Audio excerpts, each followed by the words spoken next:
مبارک دوه افغان لوبغاړي د 19 کلنو کرکټ نړیوال جام په غوره 11 کسیزه لوبډله کې راغلل.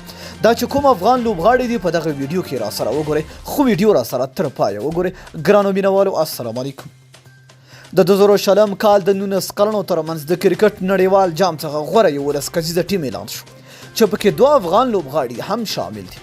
په یاده لوبډله کې درې د لوبغاړي د بنگلاديش او هند، دوه لوبغاړي د افغانستان، دوه لوبغاړي د ویسټ انډیز او یو لوبغاړي بیا د سریلانکا لوبډلې څخه شامل دي.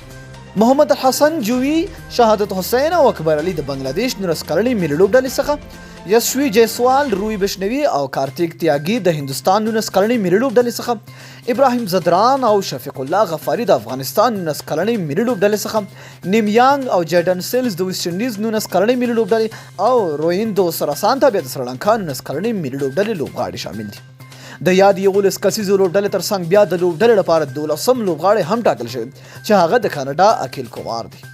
یا د لوبغاړو په تیر 19 کلن نړیوال جام کې هر یو لزانه پوره وړتیا نړیوالو ته ښودلې او په همدې اساس دا لوبغاړي ټاکل شوي.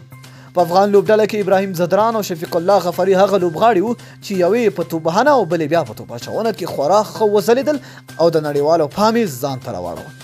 ابرهيم ځدران هغه لوبغاړی دی چې د نړیوال جام په 15 لوبو کې 240 منډې جوړې کړې او غفاري بیا 15 لوبو کې 14 وکټې واخیستې او 3 ځلې د لوبې غوره لوبغاړی راغی.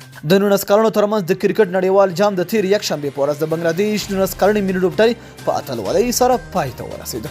نو مینه او مننه دوستانو چې ویډیو مر سره ولیدله، تر بیا بل ویډیو د الله پامان په دعاګانو کې مې یاد ساتئ.